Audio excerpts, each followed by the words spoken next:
Ella es Patricia Fernández de Lis. Cuenta con más de 15 años de experiencia como periodista de economía, ciencia y tecnología. Trabajó durante más de 10 años como redactora de El País en temas relacionados con las nuevas tecnologías e Internet. En este tiempo, realizó entrevistas a personajes como Bill Gates de Microsoft o Eric Smith de Google y publicó varias portadas en el EPS. En 2007 se incorporó al equipo fundador del Diario Público como redactora jefe de la sección de ciencias, que con 7 redactores y 3 o 4 páginas diarias era una de las más extensas de la prensa europea.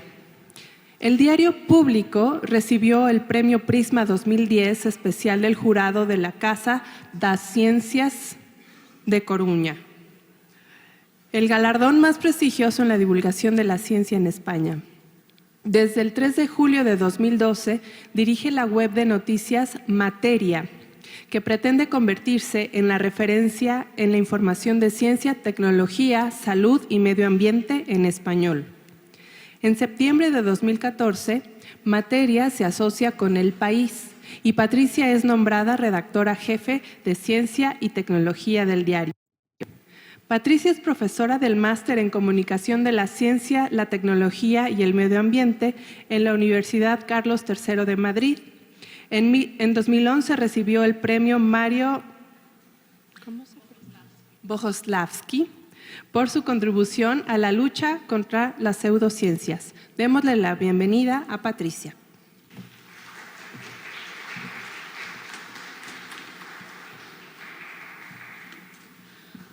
Muchísimas gracias. Bueno, voy a bajar esto un poco si puedo, porque yo soy muy bajita y si no voy a alcanzar. Voy a tener que ponerme de puntillas. Oh, no, bueno, lo puedo dejar, está bien, pero es verdad que... Sí. Gracias. Si me lo bajas un poquito. Gracias. Es que David es muy alto, pero yo soy muy bajita. Gracias. Perfecto. Muchas gracias.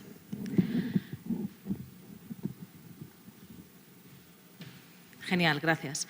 Bueno, lo primero que quiero hacer es agradecer a mis amigos de CONACYT, a Jesús y a todo su equipo.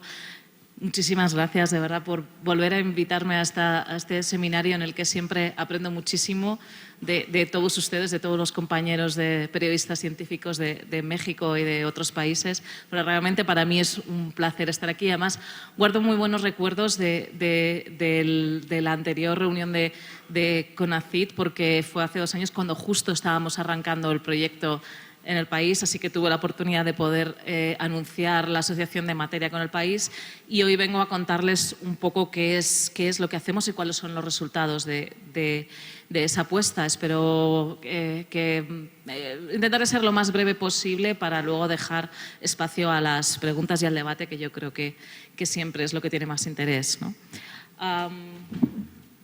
El problema de ser muy bajita es que no veo la pantalla, así que bueno, lo contaré más o menos de memoria lo que les voy a contar. Bien, me daré la vuelta, gracias. Sí, como decíamos, porque estoy aquí, yo soy periodista, empecé en mi carrera en el diario El País hace ya un montón de años. Yo empecé, además, me ha gustado mucho la charla de David, porque yo realmente soy periodista económica de formación. Yo empecé haciendo economía y una de las cosas buenas de hacer economía es que yo creo que puedes hacer cualquier otra cosa, ¿no? Pero yo sí que creo que la economía no es una ciencia, y realmente a mí me resultó un poco frustrante muchas veces tratar de llegar a la verdad, entre comillas, de lo que cubría. Así que me interesó mucho más la ciencia y tecnología, ¿no? A la derecha o entre medias ven un periódico que ya no existe, lamentablemente, se llama Público. Nació en septiembre de 2007 y fue asesinado, mejor dicho, aunque esa es otra historia, con la crisis en España. Era un periódico que tenía muchas cosas buenas. Una de ellas para mí es que tenía la sección de ciencia más extensa que yo he conocido nunca. Tenía 6 páginas diarias, que es una cosa realmente excepcional, ¿no? Y realmente allí aprendimos mucho. Éramos un equipo, llegamos a ser 10 personas, luego con la crisis se nos fue reduciendo el equipo, pero cuando ese periódico murió, la mayoría de los lectores en las redes y bueno, a través de correos realmente dijeron que lo que iban a echar, una de las cosas que más iban a echar de menos es que no había ningún otro periódico en España que tuviera esa sección de ciencia tan amplia, aunque en ese momento también el diario El Mundo hizo una apuesta muy relevante, ¿no? Y nosotros con esa idea, los redactores que fundamos Público y nos quedamos en el paro, decidimos que queríamos apostar por seguir haciendo periodismo de ciencia. Así que fundamos una web que tienen ustedes a su derecha, que se llama Materia. El lema de Materia era lee, piensa y comparte por varios motivos, ¿no? Leer es obvio, pensar muy relacionado con el periodismo científico, y lo de comparte no solo iba por las redes, sino porque todo nuestro contenido tenía una licencia Creative Commons que permitía que fuera republicado por cualquier periódico que quisiera hacerlo. Durante los 2 años de vida de Materia conseguimos muchas cosas, sobre todo nos lo pasamos muy bien, conseguimos montar nuestro propio proyecto, que eso yo creo que bueno, cuando yo empecé en El País pensé que no me podía pasar nada más grande que empezar en un periódico tan grande y tan prestigioso. Después, cuando formé parte del equipo fundador de un periódico, pensé que nada podía ser igual a fundar un periódico, que lamentablemente vi morir, pero después, cuando fundé mi propio proyecto, me di cuenta de que no hay nada tan grande en periodismo como tener tu propio proyecto y que salga adelante, ¿no? Y que tuviera, además llegamos a tener picos de 300.000 lectores al mes, que era muchísimo para nosotros porque éramos una web muy, muy chiquitita, ¿no? Realmente, bueno, luego si quieren, si les interesa, les puedo contar un poco cómo funcionaba, pero básicamente lo único que hacíamos era publicar una noticia al día, pero una noticia que supiéramos o que pensáramos que estaba realmente bien hecha, ¿no? Llegamos a tener 200 medios republicadores de nuestra información, sobre todo en España y evidentemente en América Latina, en México, en Argentina, en Chile. Teníamos un acuerdo con Yahoo Latinoamérica también para republicar todo nuestro contenido con ellos, y realmente nos iba muy bien hasta que, bueno, el diario El País cambió de director y el nuevo director, Antonio Caño, que está especialmente interesado por la ciencia y tecnología, descubrió nuestra web y decidió hacer una cosa que yo no he visto, desde luego, en toda la historia del país, ni he visto después más tarde en otros periódicos, que fue confiar la sección de ciencia a un equipo externo que somos nosotros, los redactores de Materia. Ahora, esta es una cosa complicada de explicar porque la sección de ciencia del país, que es la que ven en ese pantallazo, la genera se llama Materia, que es una marca externa, sigue siendo una empresa externa al país, es decir, nosotros trabajamos en la sede del país, pero somos una empresa diferente y somos los que publicamos cada día. Todas las informaciones que puedan ver en El País relacionadas con ciencia están hechas por mi equipo, que ahora mismo somos 8 personas y además también algún colaborador externo en determinados temas, sobre todo Javier San Pedro, que no sé si ustedes han oído hablar de él o le conocen, pero es el redactor de ciencia por excelencia en el País y que sigue trabajando con nosotros, sobre todo haciendo columnas y una newsletter semanal que publicamos los sábados, ¿no? ¿Qué es lo que hemos hecho en este tiempo, en esta cosa rara, ¿no? Como decía, lo que tenemos es un acuerdo de asociación. El País nos paga por hacer esta información que ven a la derecha. Si entran en elpaís.com/ciencia, no sé si la wifi ha despertado, pero si no, en cualquier caso, les invito a entrar en elpaís.com/ciencia y ver cuál es nuestro trabajo diario, ¿no? Desde octubre de 2014, como digo, así que acabamos de hacer 2 añitos con El País. Hacemos temas de ciencia, medio ambiente, salud y un poquito de tecnología, aunque bastante menos, o más bien relacionada con innovación, quizás innovación tecnológica, inteligencia artificial, robótica. Los temas de tecnología de aparatitos los lleva la sección de tecnología, que también es parte de mi responsabilidad, pero es otro sombrero totalmente diferente, ¿no? Y luego también hacemos divulgación. Hablaré un poquito de ello después, pero lo diferencio mucho del periodismo, ¿no? Creo que no es lo mismo, pero también lo hacemos o estamos tratando de hacerlo, porque yo creo que tiene una parte muy relevante, sobre todo ahora mismo en Internet, ¿no? Y, bueno, y nuevos proyectos de los que hablaré después un poco. ¿Qué cosas hacemos? Bueno, nosotros tratamos, evidentemente, como cualquier periodista, ya antes comentaba unos compañeros que estábamos comentando antes, que el periodismo científico para mí sobre todo es periodismo. Luego podemos hablar mucho sobre el apellido, ¿no? Pero lo que tiene que ser es periodismo y tenemos que tratar de hacer las cosas que hacen nuestros compañeros de cualquier otra secciones. Y lo primero es tratar de dar noticias o tratar de dar exclusivas, ¿no? Nosotros intentamos hacerlo como en cualquier otra sección. Una cosa importante para nosotros es tratar de trasladar, ya creo que lo hemos hecho, nos ha costado un poquito al principio en el periódico, pero tratar de trasladar a nuestros jefes que la ciencia no es una cosa aislada, que no es un gueto, ¿no?, en el que hay que hacer una página al día o en el que hay que hacer una sección semanal. Nosotros, ahora mismo, el diario El País tiene una redacción de Internet totalmente dedicada a la web y luego una redacción de papel. Nosotros no hacemos papel, salvo que pues, haya noticias o premios Nobel, pero eso lo hacen otros compañeros, ¿no? Son los que deciden cuál de nuestra información es relevante o interesante para el papel y ellos son los que deciden cuándo tiene que salir o no. Pero nosotros estamos centrados en un 120% en lo que hacemos en Internet, ¿no? Entonces, para nosotros es muy importante publicar información, no solo noticias exclusivas, sino también acercar un poco la ciencia a los lectores, ¿no?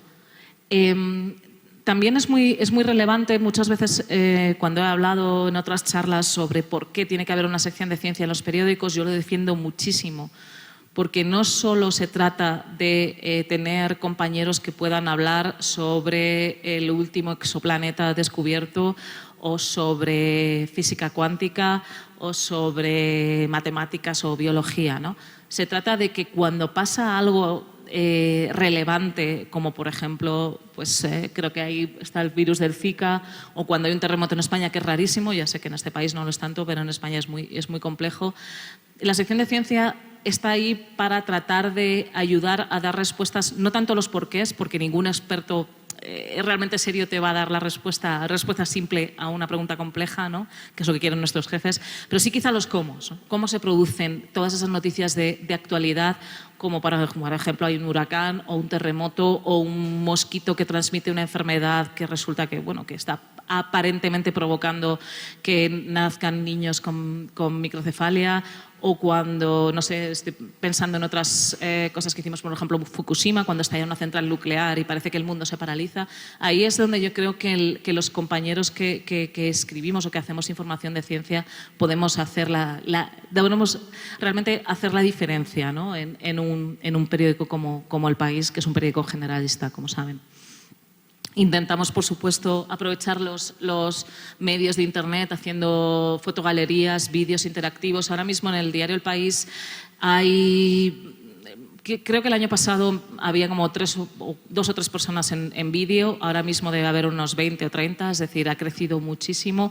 Nosotros trabajamos de mano de los compañeros de vídeo y prácticamente todas nuestras noticias ya llevan incorporado vídeo, porque como saben todos ustedes, ahora mismo el lenguaje que se lee incluso en Internet es el lenguaje audiovisual, ¿no? Es decir, no hay ninguna duda sobre 2 cosas, sobre la preeminencia del móvil y sobre vídeo. Son las 2 tendencias que todos sabemos que tenemos que impulsar si estamos en Internet, ¿no? Esto es un proyecto que hicimos el año pasado, que lo mantenemos y que nos hace sentir muy orgullosos. Nos llamamos Ciencia en Español. Intentamos descubrir las historias que no están en el día a día, digamos, de la información de ciencia, es decir, no tiene por qué estar en los papers o en los telediarios, de científicos españoles y latinoamericanos que hacen cosas que consideramos relevantes, ¿no? Esto nos ha costado mucho porque necesitamos mucha ayuda de nuestros corresponsales en América Latina para poderlo conseguir, pero realmente creo que nos ha funcionado muy bien, porque una de las cosas, bueno, que contaré más tarde, pero que yo creo que vemos es que las historias de ciencia funcionan maravillosamente bien en redes sociales, particularmente en Facebook, porque los lectores quieren tener, o por lo menos en España, quieren leer buenas noticias o quieren leer buenas historias, quieren leer historias protagonizadas por personajes con las que puedan empatizar y que realmente les parezcan relevantes o que hagan cosas relevantes para ellos y para su vida. Y bueno, como digo, estamos muy orgullosos de esta sección, porque cada vez que hacemos una historia de un científico desconocido que hace algo que es relevante, descubrimos que está la más leída del periódico, quizá la primera o la segunda más leída, o por lo menos entre las 3 más leídas. La última, por ejemplo, fue de un joven matemático español que está, bueno, tratando de descubrir uno de los misterios del milenio, y la verdad es que funciona maravillosamente bien, porque son historias que la gente quiere leer y compartir. Como decía, para nosotros es muy importante descubrir qué cosas pueden hacer que nuestra sección se fortalezca más allá de la información. Como decía, somos 8 periodistas más colaboradores que hacemos una media de 4 o 5 noticias al día, dependiendo del día. Y esa parte la tenemos bastante, creo, bien cubierta, pero queremos ir un poquito más allá, ¿no?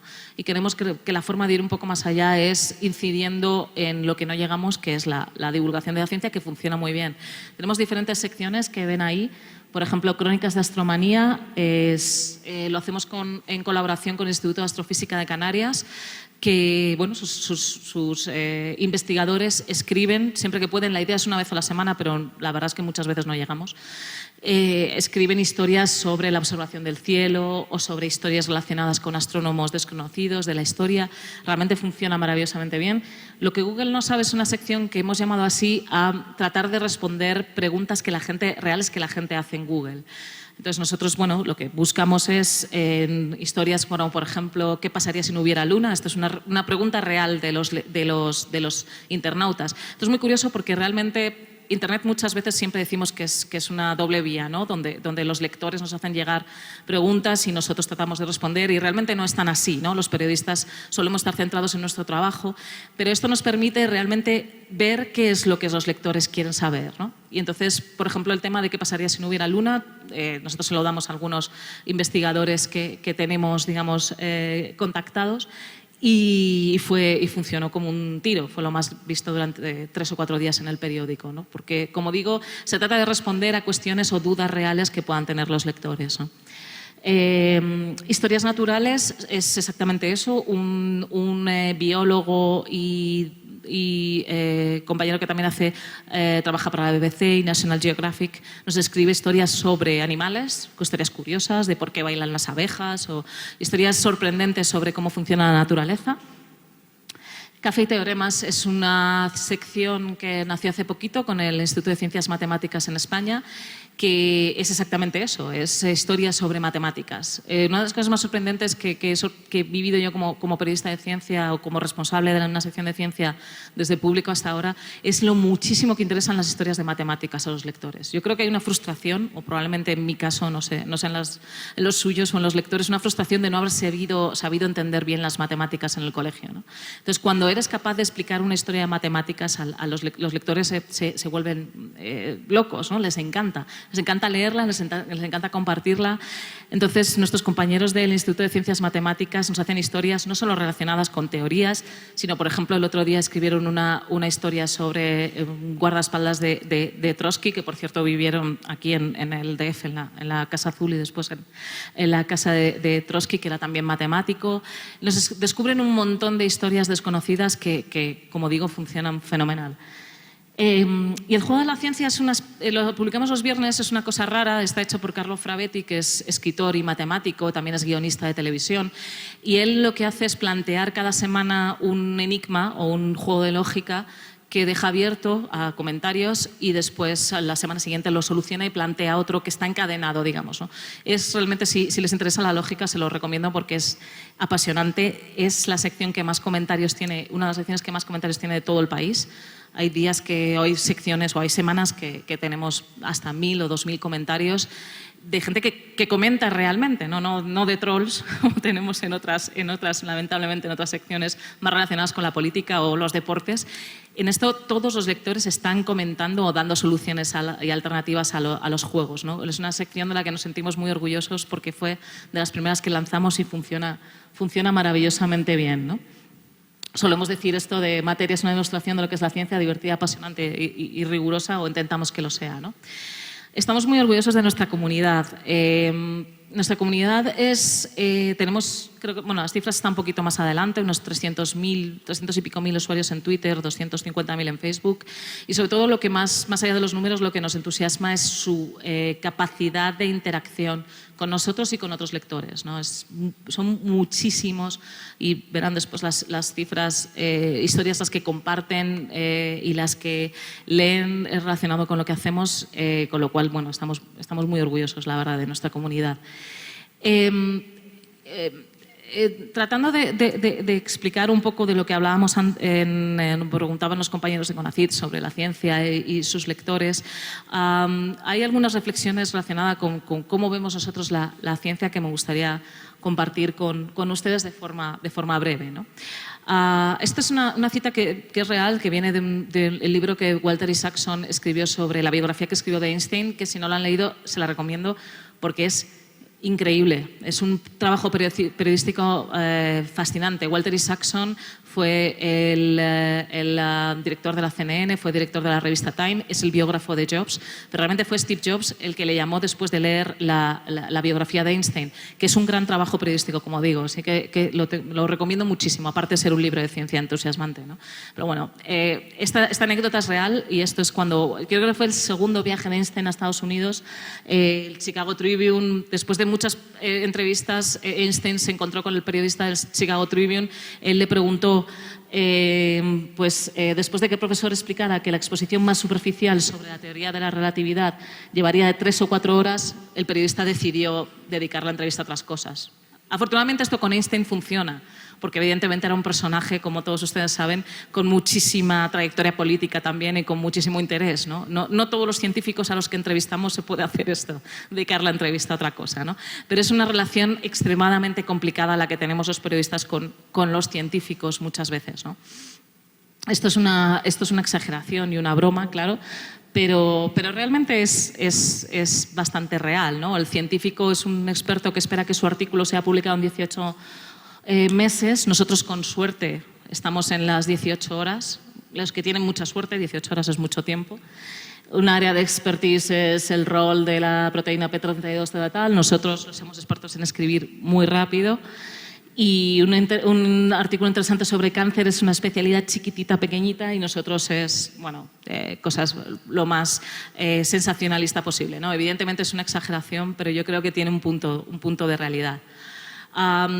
Como todos, esto no lo voy a descubrir nada, ¿no? Pero nosotros trabajamos como todos vosotros con papers, básicamente sobre todo la herramienta Eureka Alert de la Asociación Americana para el Avance de la Ciencia, de la AS.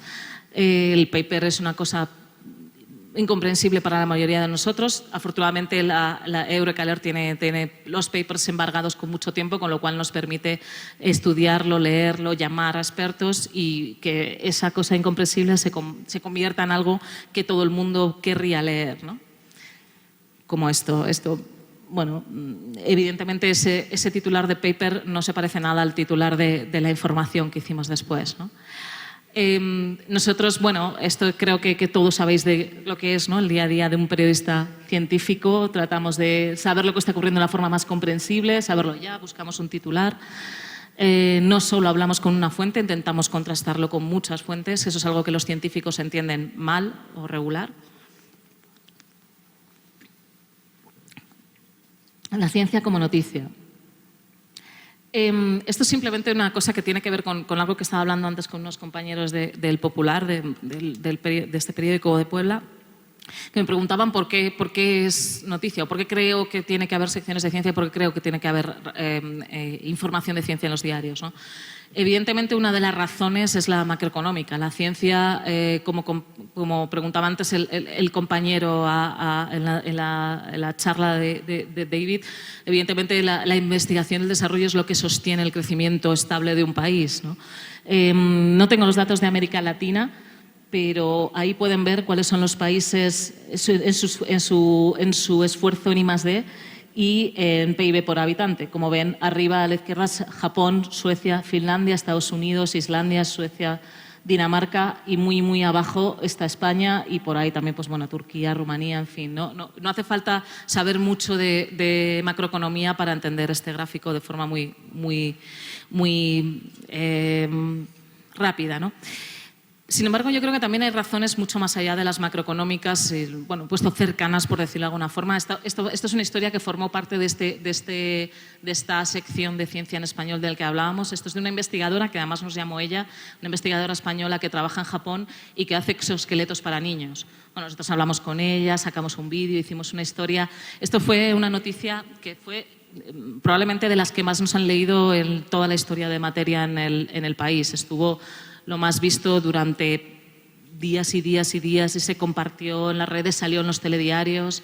Es decir, es una razón cercana, ¿por qué? Porque es una historia que todo el mundo puede comprender y que te llama un poco a la patata, ¿no? Al corazón. Porque bueno, es alguien que ha hecho una investigación que además, bueno, luego la historia de la investigadora era tremenda porque se había quedado sin fondos, no tenía dinero como tantos otros investigadores en España.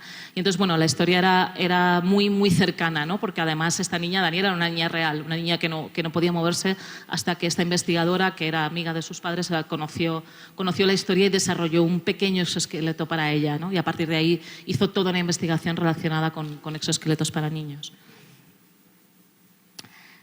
Razones lejanas. Antes también hablábamos de qué historias son las que interesan a los lectores. Les decía las matemáticas, pero luego no conozco prácticamente nadie que no esté interesadísimo por lo que está pasando lejísimos en el espacio y lo que pasó lejísimos en el tiempo, ¿no? Son probablemente las dos grandes tipos de historias que más triunfan, por lo menos en mi periódico, y entiendo que probablemente en el resto también, ¿no? Las historias de astrofísica. Esto, lo del agua al Marte, en fin, fue un hit hasta tal punto que no nos hemos recuperado de este hit. Ahora les enseñaré los datos, pero aquello además coincidió que fue un doodle en Google y nosotros, afortunadamente, el país estaba colocado en el primer puesto en español cuando entrabas en el doodle, y entonces, bueno, fue una explosión que no hemos logrado recuperar los niveles de audiencia que tuvimos con aquella historia, ¿no? Y, por supuesto, la paleontología. Todo lo que tenga que ver con quiénes somos, de dónde venimos. Todas esas historias son realmente fascinantes, ¿no? Y me preguntaban antes los compañeros del Popular si realmente había espacio en un país como México de interés con historias de ciencia, ¿no? Si tiene que ver con bueno, que en Europa quizás leemos muchos libros y tenemos un público quizás a priori muy interesado, pero yo no conozco a nadie a quien no le interese si le cuentas la historia de Daniela o la historia del agua en Marte o la historia de los orígenes del hombre. No. Quizás hay historias que son más discutibles, ¿no? Pero todas estas, más allá y por supuesto el Zika y tal, las que tienen que ver con la salud o una cosa que acabamos de publicar, por ejemplo, Coca-Cola y Pepsi pagando estudios para que hablen o no hablen de la influencia del azúcar en la dieta. No conozco a nadie que no le interesen ese tipo de historias, ¿no? ¿Qué creemos que tiene que ser clave para nosotros para que encontremos esos públicos lectores de ciencia? Pues intentamos que todas nuestras noticias sean, por supuesto, rigurosas. Eso es evidente, eso siempre tiene que serlo. Es decir, no hay ninguna noticia que publicamos que no sea real, que no sea rigurosa. Pero a partir de ahí, si me preguntan, yo creo que tiene que ser sobre todo lo demás. Tiene que ser accesible, tiene que ser entretenida, tiene que formar e informar. Es decir, tiene que formar un poco, el lector tiene que terminar sabiendo un poquito más de lo que sabía antes de leerla y tiene que aproximar lo desconocido, ¿no? En este caso, por ejemplo, pongo otro ejemplo de una historia muy compartida en su momento, que fue sobre el día pi o el número pi. Comentábamos ayer que hace poco tuvimos una reunión en España de los periodistas científicos con los responsables de comunicación y los directores de los grandes centros de investigación en España. Ahí los centros de investigación en España tienen un distintivo que se llama Severo Ochoa, por el que el gobierno les da 1 millón de euros más, digamos, simplemente por tener ese distintivo, porque es un distintivo de excelencia, digamos. Entonces nos reunimos, fue una gran oportunidad para nosotros y, bueno, de contrastar y de pegarnos muchas veces sobre qué es lo que tiene que ser información y lo que no, ¿no? Pero contaba que me encantó la experiencia de que esa conferencia la abrió Kenneth Chang, que es el periodista del New York Times, o uno de los periodistas de la enorme sección de ciencia del New York Times que escribe sobre astrofísica y física, y le preguntaron, lo primero, los científicos siempre preguntan lo mismo, ¿no? Pero bueno, entre el rigor o la precisión de la información y la accesibilidad, o que la noticia sea accesible, entretenida, ¿qué es lo más importante para ti? Y él dijo, no tengo ninguna duda. Primero, que sea entretenida, que sea accesible, que se pueda leer. Porque el rigor se presupone, ¿no? Pero muchísimo más importante que esa noticia sea para todo el mundo, a que realmente sea solo para unas cosas, sea perfecta, según el punto de vista de un científico, pero sea solo para unos pocos, ¿no? Yo creo que en el periodismo científico hemos pecado durante mucho tiempo de hacer noticias para las fuentes, porque teníamos mucho miedo también los periodistas, ¿no? De despegarnos de las fuentes o de meter la pata, de que nuestras fuentes se enfadaran. Pero yo creo que tenemos que despegarnos de eso y realmente hacer noticias para todo el mundo, ¿no? Y lo que creemos, o lo que nosotros por lo menos intentamos, es que no hay lectores de ciencia, hay lectores o telespectadores, no hay telespectadores de ciencia. Hay gente interesada por cómo funciona el mundo, que es prácticamente el 180% de la gente está interesada por eso. Lo más curioso es que hayamos sido capaces, o que no hayamos sido capaces de capturar esa atención durante tanto tiempo. Es decir, que no hayamos sido capaces de hacer secciones de ciencia muy amplias y muy leídas. Eso es lo sorprendente, porque realmente la ciencia lo es todo y es apasionante, ¿no? Como todos ustedes saben. Y luego, muy importante para nosotros, la parte de denuncia. Nosotros somos muy activos contra la pseudociencia, tremendamente activos. Internet nos ha dado un montón de cosas y nos ha hecho mucho mejores, nos ha dado acceso a muchísima información, pero también, lamentablemente, acceso a muchísima desinformación, ¿no? Muchas veces la información seria compite en condiciones de igualdad con la información mal hecha y con la información no rigurosa, ¿no? Entonces, nosotros somos tremendamente combativos con todos los temas que tienen que ver con la pseudociencia en todas sus variantes, ¿no? Y somos, como digo, muy combativos. No pasa semana sin que realmente no hagamos información de este tipo, ¿no? Y como decía, ciencia en la actualidad. Es decir, esta fue una noticia también muy leída durante los Juegos Olímpicos. No sé si recuerdan que Pau Gasol, que como no sé si saben es el jugador estrella de la selección de baloncesto española, dijo que iba a congelar su semen antes de ir a los Juegos. Entonces, bueno, lo que nosotros hicimos fue contactar con algunos expertos, que lo único que no conseguimos es que el titular dijera lo que realmente dice el artículo, que es que no es necesario y que el mensaje de Gasol era totalmente pseudocientífico, ¿no? Ellos, los científicos ahí fueron muy cautos a la hora de escribir su artículo, ¿no? Pero yo creo que se trata de eso, ¿no? De saber qué historias hay en la actualidad que despierten el interés de los lectores y tratar de ponerle el punto de vista de la ciencia, ¿no? ¿Qué resultados ha tenido esta apuesta, como digo, enorme del país por la ciencia y la tecnología, sobre todo la ciencia? Es, como digo, una apuesta que yo creo que no se ha dado nunca, ¿no? Lamentablemente no puedo dar cifras concretas de las visitas del país, porque no está en mi mano, ¿no? Ojalá pudiera, porque es espectacular. Yo nunca antes de llegar al país podría haber supuesto que la sección iba a tener el éxito que ha tenido. Algunas cosas sí puedo decir, esto es general, esto es de la FECID. Internet es ya la primera fuente de información científica. Materia, como decía, tiene 345.000 followers en Twitter y unos 60.000 fans en Facebook. Probablemente haya crecido un poco más porque estos pantallazos son de la semana pasada. Estos son el crecimiento que ha tenido, la parte de arriba es el crecimiento que ha tenido la sección de ciencia durante el último año. Esto creo que es realmente interesante, es de dónde vienen nuestras visitas. Y como ven, la mayor parte de nuestras visitas vienen de Facebook. Muchas veces los periodistas creemos que Twitter es el medio donde hay que estar todo el rato tuiteando, que hay que estar todo el rato sacando historias, pero realmente Twitter es aproximadamente, como mucho el 10% de nuestras visitas, ¿no? Esto no incluye, decir, la home del país, porque la home del país es tremendamente poderosa. La home del país es la que da la mitad de nuestras visitas, ¿no? Pero el otro 50% se desglosa así. El home del país es enorme ahora mismo, ¿no? En muchos medios está bajando mucho la importancia de la home, pero en el caso del país, al ser un periódico además global, creo, y con mucha visibilidad en América Latina también, nuestra home es todavía muy potente, ¿no? Pero, como digo, la mitad de nuestras visitas vienen de estas fuentes: google.es, luego Twitter, Flipboard. Curiosamente, es una herramienta que no sabía que funcionaba tan bien, pero realmente sí funciona y está teniendo un montón de visitas. Y google.com.mx. México es nuestro segundo país natural de visitas, o casi, porque por lo que pueden ver en esta gráfica, todo esto es información privada. Si saben en el país que he venido aquí a contársela, igual me matan, pero bueno, he borrado las cifras, que es lo que a ellos les importa, ¿no? Que no demos cifras. Pero, como ven, abajo es muy sorprendente. México solía ser nuestro primer país de visitas desde fuera de España durante mucho tiempo. Estas son cifras de cómo hemos evolucionado en los últimos 6 meses. Argentina es muy potente, pero nada puede luchar contra Brasil. Nada.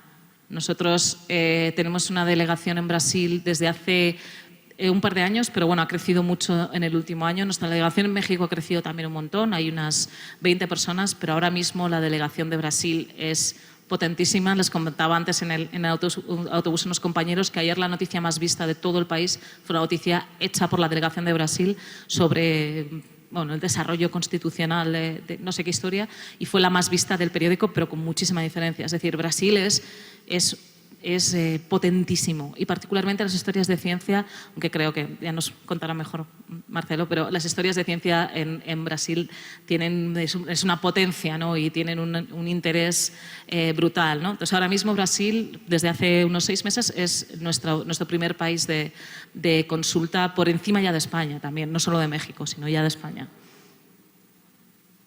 Esto es simplemente un ejemplo que a mí me hace mucha gracia mostrar, pero eso es para que vean una gráfica de la historia de Marte.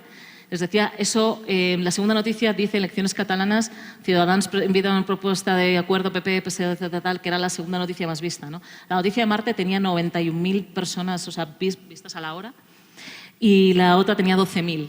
Esa es la diferencia entre la noticia más vista del periódico ese día, o sea, el interés que podía suscitar la ciencia, que es 9 veces más que la segunda noticia, que es de política. Y en ese momento, además, era muy relevante, ¿no?, lo que estaba pasando en Cataluña, en España, hace un año.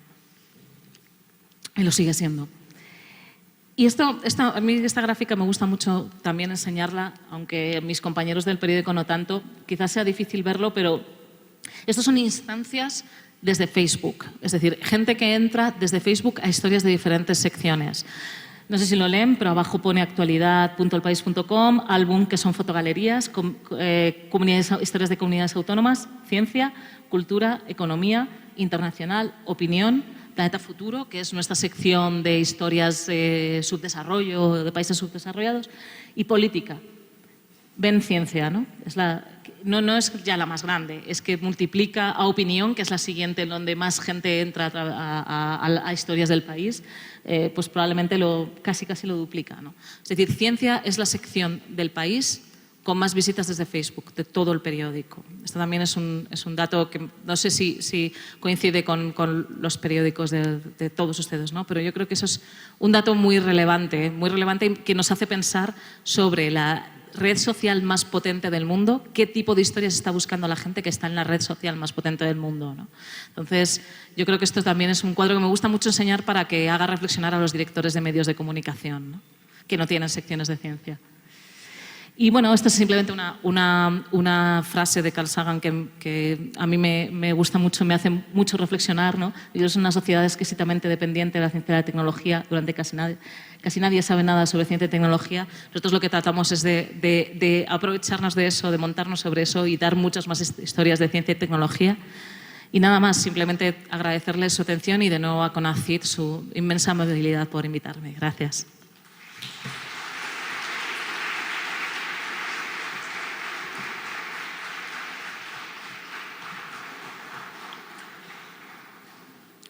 Me da mucho miedo la cola, Dios mío. Hola. No.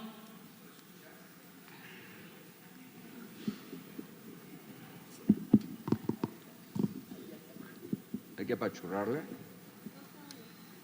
¿Ya se oye? Sí. Ya Hola, me llamo Manuel Meneses, de Investigación y Desarrollo de México. Yo tengo una plataforma web, una plataforma virtual de comunicación de la ciencia desde 1992, pero no vamos a hablar de lo que yo hago, que es un tanto similar a lo que hace usted. Tenemos cifras muy impresionantes en México. Tenemos 1.870.000 seguidores en Fakes, un promedio de 550.000 visitas mensuales.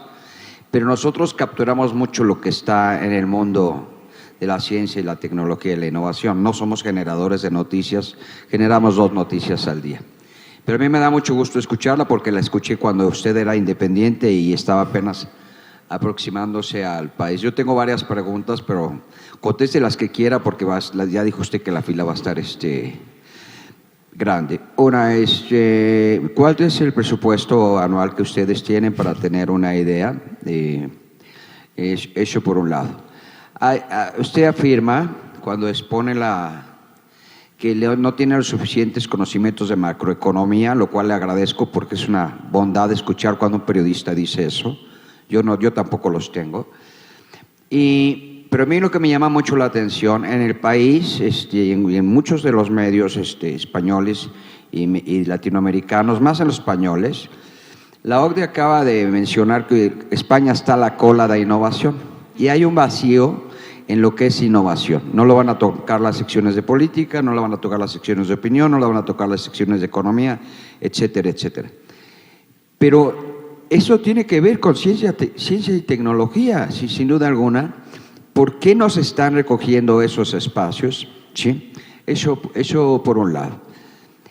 ¿Y cuántos redactores tienen? ¿Y cuál es el promedio de elaboración de una nota? A mí me llama la atención, por ejemplo, ayer anuncia Obama lo del proyecto Marte y ustedes ya luego están con el proyecto Marte. Y segundo, déjenme secuestrarla horas después, ¿le parece? Gracias. Por supuesto. Yo me dejo secuestrar siempre. Muchas gracias. A ver, por supuesto, lamentablemente no lo puedo decir. Y digo lamentablemente porque no es una noticia buena para mí, es extraordinariamente buena para el país. Es decir, la sección de ciencia, como han visto, es una de las más vistas del periódico, es la que más triunfa en redes sociales y ahora mismo es... No puedo decirlo, pero vamos, es una de las secciones más vistas de todo el periódico. Es la más barata, es lo que puedo decir. Es la más barata con muchísima diferencia. Esto entronca con lo de cuántos redactores somos. Como decía, somos 8 personas en la sección. Dos de ellas, que somos mi jefa de sección, mi segunda, mi número 2 y yo, estamos dedicadas a 2 secciones, a ciencia y a tecnología. En ciencia exclusivamente, trabajando para ciencia, hay 6 redactores. Más Javier San Pedro, que tiene esta cosa especial de que él es columnista, quizás es una cosa, y hace historias especiales, ¿no? Él no está en el día a día, por decirlo de alguna forma. 6 redactores en el día a día, más los corresponsales del país. Es decir, por ejemplo, la nota de Obama que decía Si Marte lo hizo Silvia, que es una compañera de Washington, ¿no? Tenemos también algunos compañeros en México y en Argentina. Entonces, bueno, tenemos la red de corresponsales del país que nos hace un caso relativo, la verdad, ¿no? Promedio... yo diría que los 6 redactores que realmente están en el día a día, que trabajan todos sus 10, 12 horas diarias en ciencia, publican unas 2, 3 notas a la semana, por decirlo de alguna forma. Es decir, tenemos bastante tiempo y si tenemos que esperar o si tenemos que hacer menos a cambio de que ellos tengan más tiempo, esperamos, no tengo ningún problema. No tenemos número de notas, intentamos hacer 3, 4 noticias al día, pero si hacemos, por ejemplo, los fines de semana publicamos una solo. Y luego nos ha facilitado mucho el trabajo, toda esta área de divulgación que les decía, ¿no? No solo porque creo que tiene mucho interés y que a la gente les interesa las historias escondidas de astrónomos o de matemáticos, es que a nosotros nos da más aire publicar esas historias y luego tener más aire para investigar en la parte periodística, ¿no? La parte de divulgación no solo funciona muy bien, es que además nos da más tiempo, ¿no? Pero como digo, depende mucho del día. Normalmente ahora en el periódico hay una estrategia que se llama 828, que tiene que ver las 8 de la mañana, 2 de la tarde, 8 de la tarde, que son las 3 horas de mayor tráfico en la web del país. Entonces, normalmente intentamos tener siempre una historia a esas horas, 828.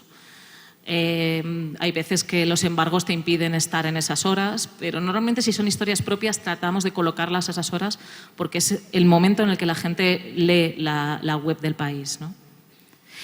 Y no sé lo de la innovación bueno, sí, España es un absoluto desastre, no se lo oculta a nadie que en España hubo un pequeño esfuerzo de mayor inversión en investigación con el gobierno de Zapatero cuando las cosas iban bien. Cuando las cosas empezaron a ir mal fue el propio gobierno de Zapatero que recortó casi a la mitad del presupuesto de ciencia y a partir de ahí entonces no se ha recuperado, ¿no? Los políticos se llenan la boca hablando de la importancia de la ciencia y la investigación para el avance del país, pero realmente no conozco ningún político que realmente se crea esa apuesta, ¿no? En España lamentablemente no lo ha habido, ¿no? Porque tampoco hay una presión ciudadana para invertir más en ciencia, ¿no? La gente no sale a la calle, la gente en España España ha salido a la calle porque se cierran colegios o se cierran hospitales, ¿no? Nadie sale a la calle porque se cierren centros de investigación o porque la investigadora de Daniela no tenga dinero para hacer más exoesqueletos, ¿no? Todo el mundo se indigna, pero al final la ciudadanía no es consciente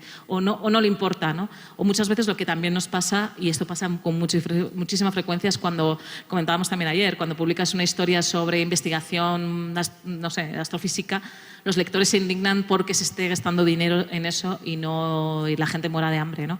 Y es muy difícil hacer esa tarea de tratar de convencer a los lectores de la relevancia de la ciencia, ¿no? Pero bueno, en ello estamos. Gracias. ¿Qué tal? ¿Ahí me escuchó? Bueno. ¿Qué tal? Buenas tardes. Soy Sandra Vázquez de la Coordinación de Ciencias de la UNAM y bueno, a la par estoy desarrollando una investigación sobre periodismo especializado. Justo ahora que describías esta parte de corte generalista que trata el periódico, bueno, tener dos opiniones acerca de si tú consideras que el tener una sección de ciencia necesariamente corresponde a que ahí se va a desarrollar un tipo de periodismo especializado. Esa es una. Y la otra, ¿cómo logran ustedes esa rigurosidad dentro de la sección como parte de las características que tú nos contabas que tienen sus noticias? Gracias. Nada, respecto al periodismo especializado, yo no soy muy creyente en el periodismo muy especializado. Es decir, la ciencia no se divide en biólogos, físicos y químicos, ¿no? por resumir muchísimo, se divide en pequeñísimas áreas de especialidad. Es decir, los científicos están súper especializados y cada vez más, ¿no? Y trabajan, como saben, en grupos de investigación relacionados a nivel internacional y tal, ¿no? Entonces, lo que decía de lo de la proteína P32, ese es el área de especialidad de un científico. Si nos ponemos puristas, yo tendría que tener un redactor especializado en el área de P32, ¿no? Entonces, no solo lo evitamos, sino que en materia todos los redactores escriben sobre todo.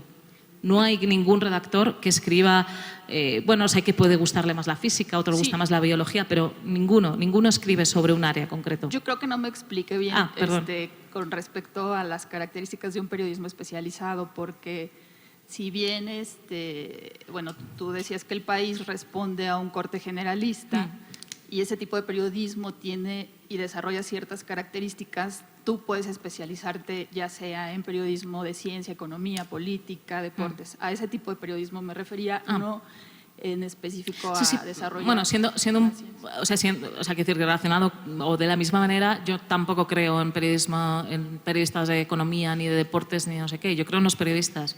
Es decir, a mí me da igual, tengo un veterinario, un químico, un físico, pero me da igual. Lo importante es que son buenos periodistas, son gente que caza historias, que huele la noticia, que es capaz de tener sentido común, que es capaz de preguntar a quien tiene que preguntar, es capaz de trasladar luego ese conocimiento al lenguaje accesible para todos los lectores. Yo, como digo, no creo demasiado en el periodismo especializado. Mi experiencia respecto a periodistas de ciencia muy antiguos y muy viejos que he conocido, que llevan 40 años haciendo lo mismo, es realmente negativa, porque creo que terminan dependiendo de sus fuentes, creo que terminan preguntando 4 fuentes que son las que te funcionan, creo que terminas corrompiéndote periodísticamente. Quiero decir que al final, cuando te enfrentas a una historia de cualquier tipo, ¿no? Pero particularmente quizás en deportes o quizás en política, porque tienes que tener unas fuentes muy concretas para poder tener noticias, tiene más sentido, ¿no? O los corresponsales que están en determinados países tienen que conocer esos países, pero en ciencia no. Yo en ciencia, además nosotros ahora, por ejemplo, tenemos 2 becarios y me gustaría tener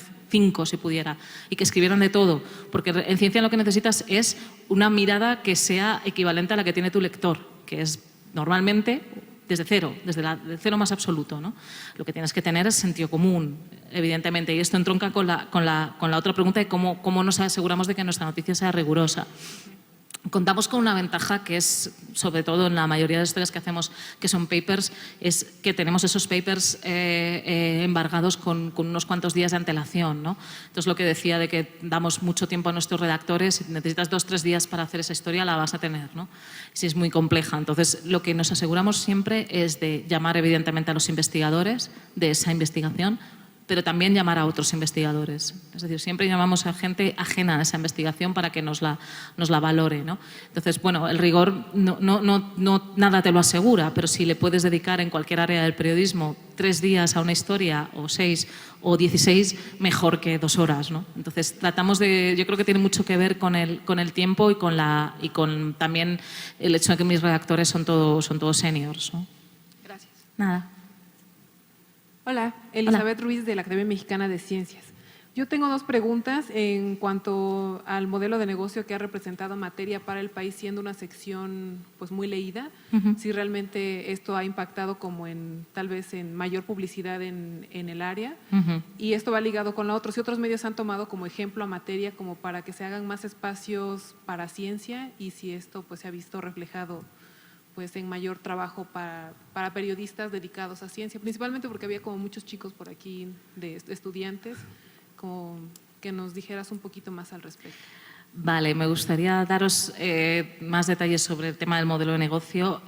Como digo, no puedo daros grandes cifras sobre Materia, pero bueno, con esas cifras o con un poco lo que os he contado de la cantidad de lectores que tenemos, la respuesta es sí. O sea, evidentemente es un muy buen negocio para el país, porque además no es solo una cosa que no he contado, bueno, no viene mucho a cuento, pero es interesante para nosotros que no solo, Materia no es solo una web de información científica, ¿no? Es también un generador de historias en el sentido que, por ejemplo, hacemos eventos. El año pasado hicimos un evento muy interesante sobre el 100 aniversario de la teoría de la relatividad, que fue en Madrid, que tuvo un patrocinio bastante interesante gracias. Y la verdad es que bueno, nos sentimos muy orgullosos porque estamos empezando a conseguir también patrocinios en determinadas secciones de las que hablaba antes, más relacionadas con divulgación, ¿no? Y tenemos algunos proyectos en ese sentido, con lo cual la respuesta es sí. Es decir, es un buen modelo de negocio. Si no, imagino que nos habrían echado ya, ¿no? Y no solo eso, sino que estamos creciendo, lo cual es muy buena noticia. Respecto a si otros medios han tomado el ejemplo, lamentablemente yo creo que no. Y quizás es verdad que la competencia es complicada, el momento económico es terrorífico en España y yo creo que aquí también, y el momento económico para los medios de comunicación es muy, muy complicado, ¿no? Hay intentos y luego, bueno, hay medios como evidentemente El Mundo que llevan muchos años haciendo una apuesta por ciencia, ¿no? Pero nuevos medios o nuevas apuestas no se han conseguido. Yo creo que esto también es un mensaje para los estudiantes por una razón también, porque hay muy poca oferta. Bueno, esto siempre es una cuestión de oferta y demanda, ¿no?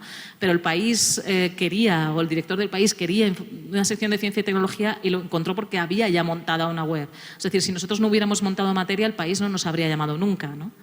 Es decir, y Materia, que era una web hecha por 6 locos en un rastrillo en medio del centro de Madrid, en una oficina cutre, que sin ventanas, en fin, era una cosa muy, muy cutre. Si Materia consiguió lo que consiguió en términos de, no tanta visibilidad como investigación y desarrollo, pero bueno, en términos de visibilidad y de visitas y de siendo la nada, naciendo de cero en apenas 2 años, me pregunto qué no podría pasar si los millennials, que además manejan mucho mejor que nosotros otros medios, otras redes, otras formas de comunicar la información, se ponen las pilas y empiezan a competir, ¿no? Yo creo que realmente hay un campo enorme, ¿no? Y aquí también hago un llamamiento para todo el que quiera colaborar con nosotros, porque buscamos mucha información sobre América Latina. El futuro de mi periódico está en América Latina, sin ninguna duda. Se ha dado ejemplo de Brasil, pero también en México, evidentemente. Así que todo el que quiera colaborar con el país, por favor, que levante la mano y que me escriba un correo, que estaremos encantados de recibir sus propuestas. Ah, mira qué bien. Pues nada, pflis@elpais.es. Estoy encantada de recibir las propuestas de todo el mundo porque queremos crecer.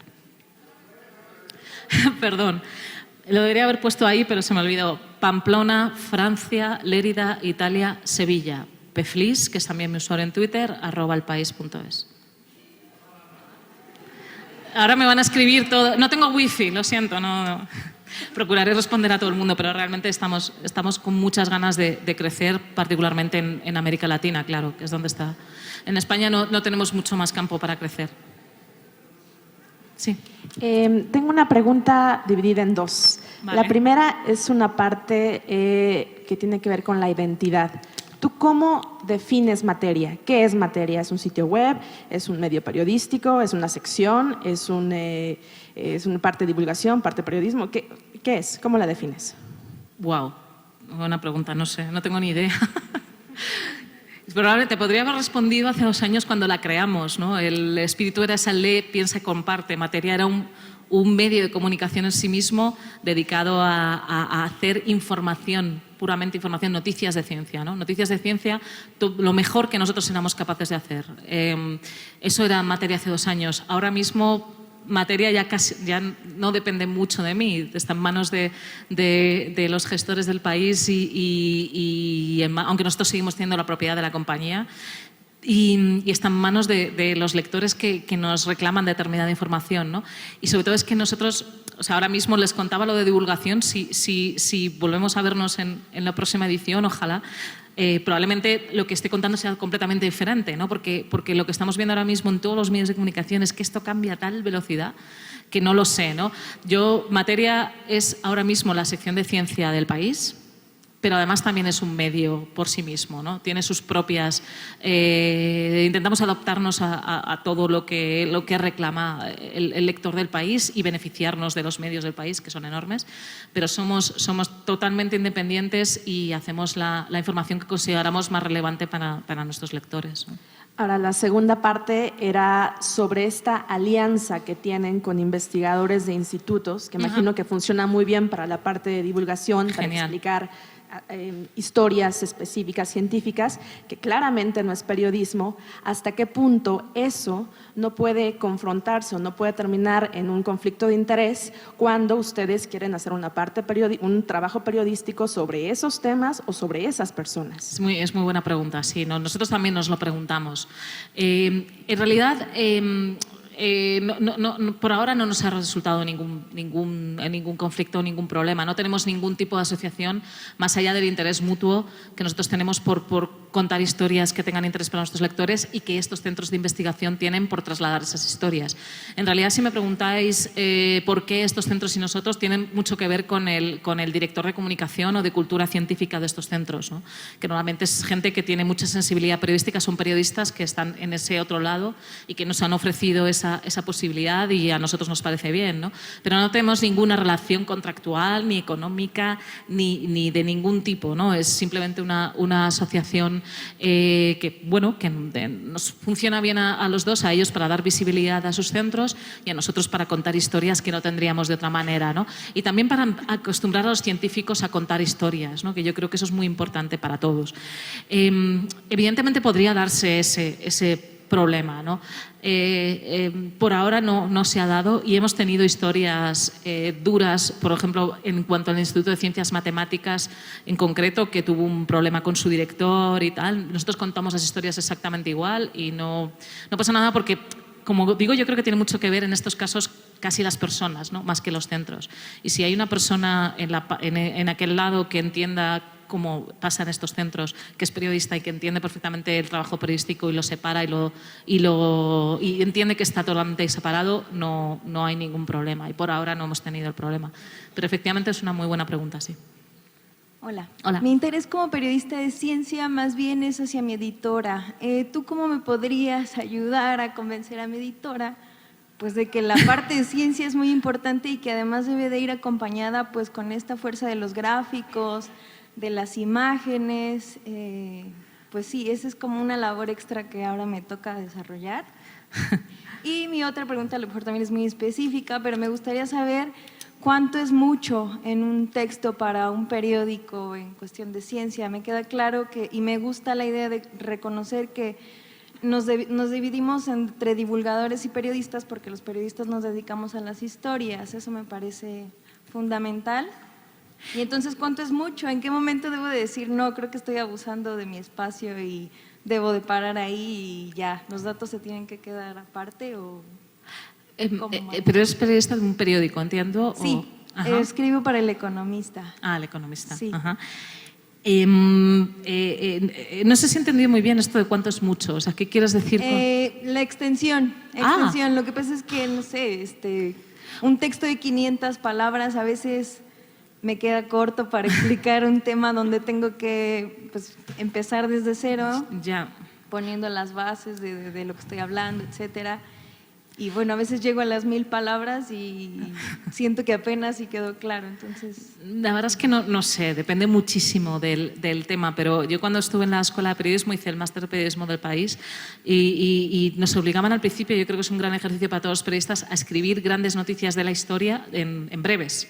Sí. Es decir, pues por ejemplo el 11S o la Segunda Guerra Mundial, todo se puede explicar en breves. Si se puede explicar la Segunda Guerra Mundial, se puede explicar también cualquier descubrimiento de ciencia. Es decir, yo tendo a pensar que cuanto más corto mejor, casi siempre, a no ser que sea pues una investigación de muchos meses sobre algo muy concreto. Nosotros, por ejemplo, tenemos un acuerdo con la Wellcome Trust, con una cosa que hacen ellos que se llama Mosaic, que es extraordinario, son grandes investigaciones periodísticas que tienen como 5.000, 6.000 palabras, ¿no? Publicamos una cada 1.000 años y a veces funcionan muy bien, otras no tanto, ¿no? Pero nosotros, por ejemplo, en web tenemos medido, la medida es aproximadamente como mucho 700 palabras. Intentamos que no sobrepase eso, ¿no? Es lo que nuestros compañeros de audiencias, digamos, dicen que es el máximo lógico, ¿no? 700 palabras. Y respecto a convencer, yo creo que es un poco lo que decía, ¿no? Es que la ciencia, bueno, pues tengo mis dudas sobre las noticias locales, interesan a determinada gente, el deporte le interesa al aficionado, la cultura, pues bueno, hay que le gusta la pintura, a otro le gusta la música, a otro le gusta no sé qué, pero me resisto a creer que no haya nadie que no le interese saber más sobre cáncer.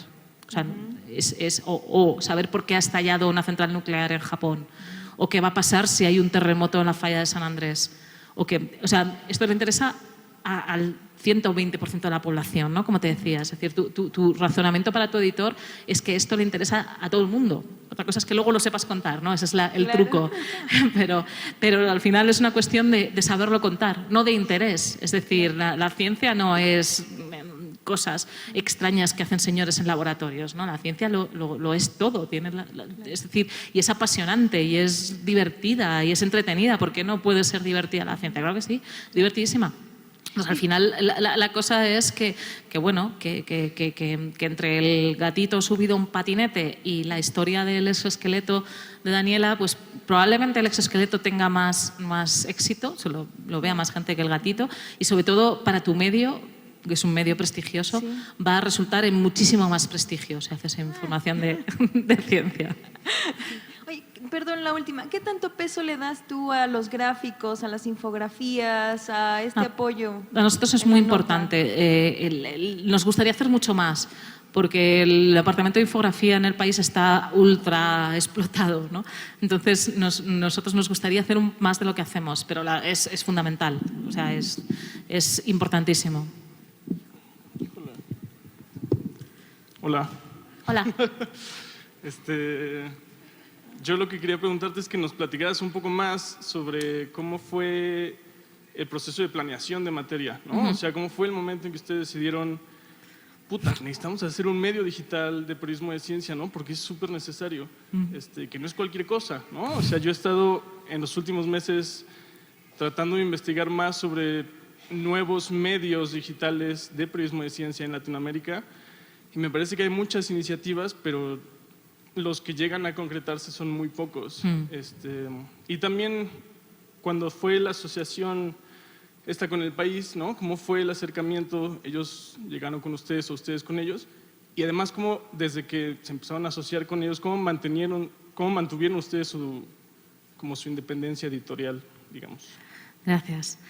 Respecto a cómo nació Materia, tiene mucho que ver con que los que hacemos Materia somos más que amigos, ¿no? Somos un equipo. Nacimos todos juntos como periodistas de ciencia en la sección de ciencia de público, que fue una cosa excepcional. Nos lo pasábamos como enanos, no ya saliendo de copas, que también, pero es que realmente éramos un equipo, nos comprendimos muy bien, nos encontramos en la forma de hacer periodismo de ciencia de una forma diferente, que fue lo que hicimos en Público. Entonces, cuando Público murió, que fue realmente terrible, yo espero que nadie viva la muerte de un periódico, porque es súper triste, sobre todo un periódico que has visto nacer, ¿no? O que has ayudado a nacer, es una cosa espantosa. Pues la verdad es que no teníamos muchos planes B, eso también es es probablemente la principal razón. La primera es que no nos íbamos a caer muertos en cualquier lado o íbamos a terminar trabajando en gabinetes de comunicación, pero realmente queríamos seguir trabajando juntos. Y luego, como decía, recibimos un montón de mensajes de lectores de por favor, seguid haciendo esto que hacéis, que no lo hace nadie y es fundamental y nos encanta y nos gusta muchísimo. Y realmente teníamos la seguridad de que Materia iba a funcionar. Desde el punto de vista de los lectores, no sabíamos nada de negocios y bueno, eso luego es mucho más largo, no si iba a ser un buen negocio. Sabíamos que no podíamos, sabíamos dos cosas, que no íbamos a vivir de la publicidad, era totalmente imposible que un medio tan chiquitín pudiera vivir de la publicidad online. La segunda cosa que sabíamos es que tampoco íbamos a poder vender nuestra información, ¿no? Porque lamentablemente ahora mismo en Internet no tiene mucho interés o no hay mucho dinero para pagar buen periodismo, ¿no? Es muy lamentable, pero es así. Por eso decidimos la estrategia de regalar, por decirlo entre comillas, nuestra información a cambio de visibilidad, ¿no? Entonces, obtuvimos muchísima visibilidad. Materia, desde que nació, además tuvimos la suerte de nacer justo cuando se anunció el bosón de Higgs. Desde el momento que nació teníamos era una cosa muy importante para nosotros también, es que los periodistas tenían mucha experiencia ya, ¿no? En muchas fuentes. Entonces, realmente fue fácil, desde el punto de vista periodístico. Lo que fue un infierno fue el modelo de negocio. Fue muy complicado para nosotros encontrar esto, si queréis, luego os lo cuento, pero fue muy difícil encontrar la forma de sobrevivir. Lo conseguimos durante 2 años, pero realmente nos habría costado mucho sobrevivir 8 personas de ese proyecto durante mucho tiempo, ¿no? ¿Cuánto tiempo estuvieron solos antes 2 de años asociarse? y un poquito. En realidad el país se nos aproximó, fueron ellos los que nos llamaron. Fue en realidad el director, Antonio Caño, al poquito de ser nombrado. Me llamó, nos conocíamos, claro, yo había trabajado en el país mucho tiempo y ya nos conocíamos y él había seguido en Materia, entonces al poquito de ser nombrado me llamó y me dijo, oye, quiero realmente tener una sección de ciencia y tecnología puntera, este es el futuro, ningún periódico que se precie puede no tener una sección de ciencia y tecnología potentísima. Entonces, él viene de Estados Unidos, él estuvo mucho tiempo de corresponsal en Washington, ¿no? Lo tenía muy claro. Entonces, quiero una sección de ciencia y es que vosotros sois lo que quiero, ¿no? Lo que estoy buscando. Entonces, ¿qué podemos hacer? Las negociaciones fueron durísimas, fueron desde enero hasta septiembre que realmente empezamos, ¿no? Para que te hagas una idea. Fue extraordinariamente complicado. No había precedentes que nosotros conozcamos, no los hay, de un periódico tan gigantesco que quiere asociarse con una web que pretende seguir siendo independiente, ¿no? Claro, sí. Entonces, fue muy duro, fue muy complicado. No solo, quizás no tanto la parte económica, que bueno, ellos realmente bien nos pagan y vivimos de ello y está muy bien, sino sobre todo por la parte de la independencia, ¿no? Como tú dices. La independencia editorial de Materia se basa en una cosa, que es que funciona. Es decir, el director tiene muchísimas preocupaciones. Ahora mismo no hay gobierno en España, para que te hagas una idea. Entonces, el director del país tiene un montón de preocupaciones y una que no es una preocupación para él es Materia, porque funciona. Pero digamos, ustedes establecen su propia agenda, sí. Escogen los temas. Sí, nosotros escogemos nuestros temas, nosotros funcionamos como cualquier otra sección. Estamos físicamente en la redacción, los redactores están allí, yo soy redactora jefa, yo sí tengo un contrato del país, por decirlo de alguna forma, soy redactora jefa y yo voy todos los días a las reuniones de redacción, es decir, y entonces yo planteo los temas. En el 99,9% de los casos, esos son los temas que van adelante. Hay veces que el director pregunta, hay veces que propone alguna otra cosa o que dice, que normalmente tiene más que ver con pues tengo un primo que se pregunta, y entonces, bueno, pues, ¿no? Estas cosas.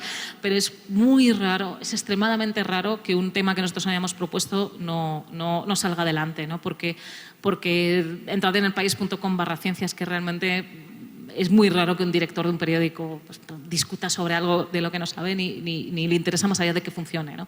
Y funciona. Tiene muchos lectores y no se queja nadie o casi nadie, ¿no? Entonces, eso es el sueño de un director, yo creo. Gracias. Nada. Hola, soy Itzel Gómez, de la Unidad de Periodismo de la UNAM. Y mi pregunta va enfocada a la parte de tu charla cuando hablabas del paper a la nota. ¿Cuál es el criterio periodístico para elegir las investigaciones científicas ya como una nota? Porque mencionaste que se basan en los intereses ciudadanos, en qué es lo que se está preguntando la gente y cómo ustedes lo van a responder de manera científica. Pero hay veces que los papers no son directamente, no hay un beneficio tangible para los ciudadanos. Entonces, ¿cuál es el criterio que ustedes toman? A ver, esa es la clave de cualquier periodista en general, ¿no? Pero cualquier periodista de ciencia. O sea, que es cómo diferenciar entre lo que es interesante y lo que no. En mi experiencia hay cosas muy evidentes, ¿no? Es decir, en los papers, sobre todo, pues si salen, en fin, Nature y Science son las dos revistas que todos revisamos con muchísimo cuidado porque son las más importantes. Luego viene PNAS, Lancet o British Medical Journal en salud. Es decir, siempre revisamos con un especial interés las revistas más importantes, ¿no? A partir de ahí, pues no sé, antes te diría que uno de los criterios era España, es decir, si había un investigador español, ahora ya eso no ocurre, por lo menos en el país, primero porque hay muchas veces en las que hay investigadores españoles, pero sobre todo porque nosotros ya intentamos ser un medio global, ¿no? Entonces ya eso de un español descubre no sé qué es una cosa que nos aleja de lo que pretendemos que sea toda nuestra audiencia, ¿no? que es América Latina, entonces ya casi no. Y luego, pues yo qué sé, es que no hay tantísimas cosas. Tiene que ver con el interés evidente del campo en el que se esté investigando. Evidentemente, pues si hablamos de cáncer, pues tendrá más interés que a lo mejor, no sé, ¿no? La miopía, por decirte un ejemplo. Cuanto más básico, más complejo, es decir, cuanto más aplicado. En fin, depende de muchísimos factores. Y luego al final, en mi caso, por ejemplo, lo que define sobre todo el hacer una historia o no, al final nosotros en público lo llamamos breve/apertura. Es decir, en ciencia prácticamente todas las historias pueden ser breves o aperturas de sección, dependiendo del interés que le ponga el redactor, ¿no? Entonces, al final son estos 8 redactores que trabajan ahí todos los días los que a mí me dicen, oye, hay en Science una cosa súper interesante sobre, no sé, ¿no? Sobre cómo los grandes simios son capaces de interpretar los sentimientos. Pues adelante. Es decir, igual que mi director confía en mi criterio a la hora de seleccionar las historias, yo confío en el criterio de los redactores, ¿no? Entiendo que ellos... Y luego está lo que no es paper, o sea, Rosetta o ExoMars la semana que viene, es decir, grandes exploraciones espaciales, ese tipo de cosas son noticia por sí misma, ¿no?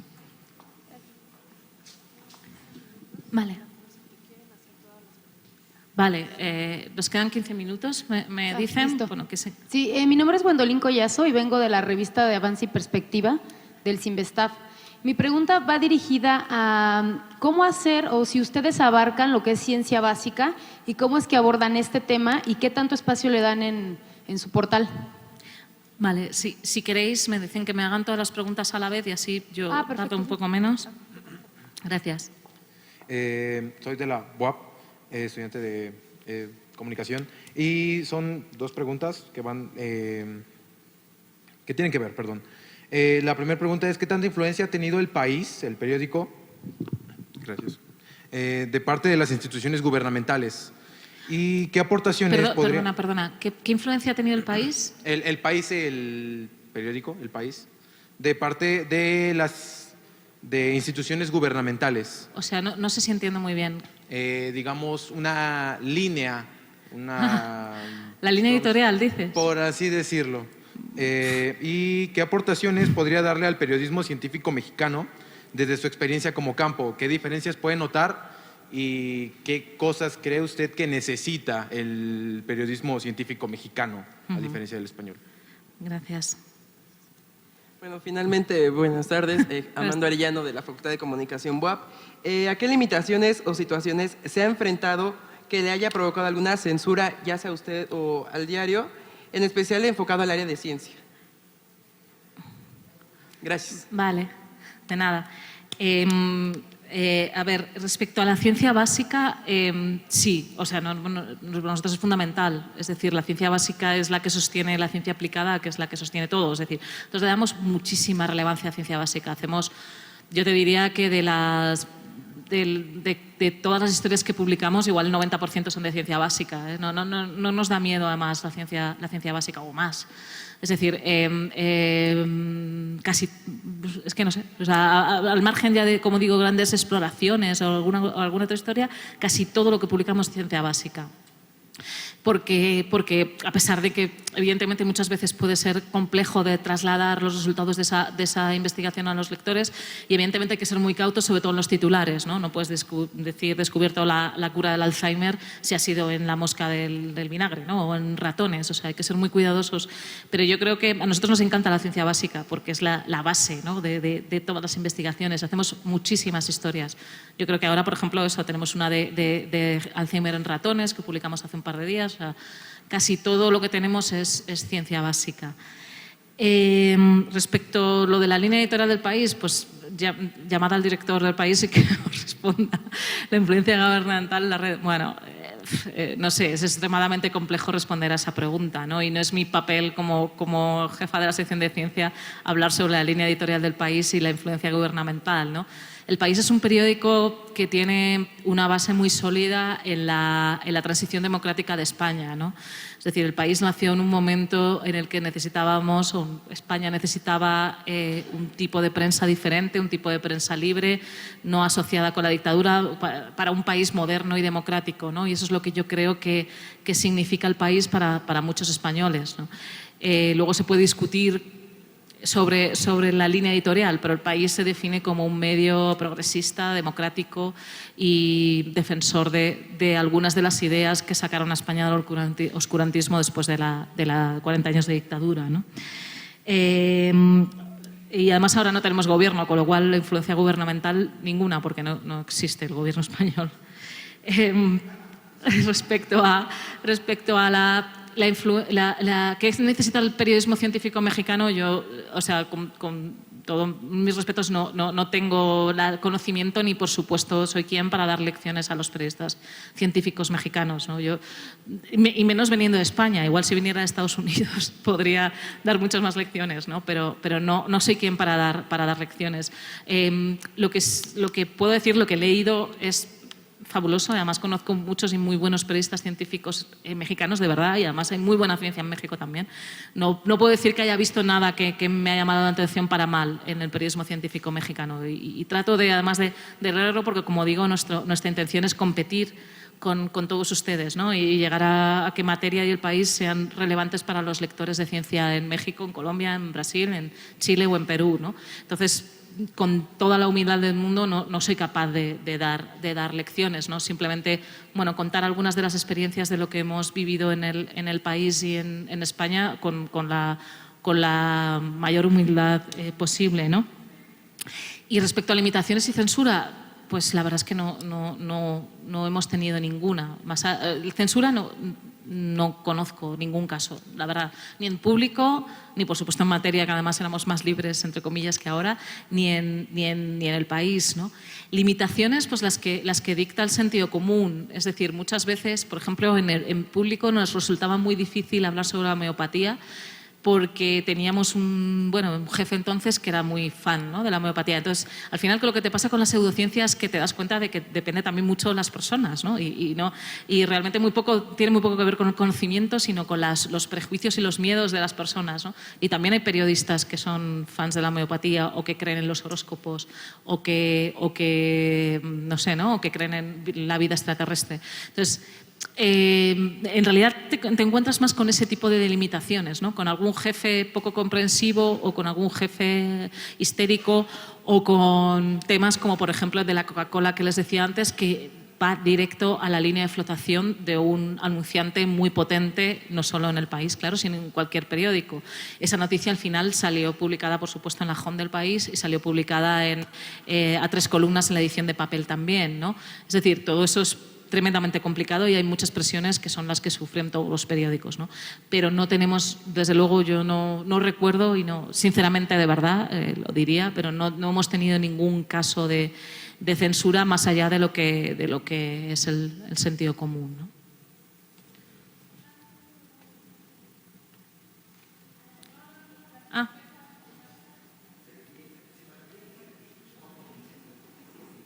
¿no?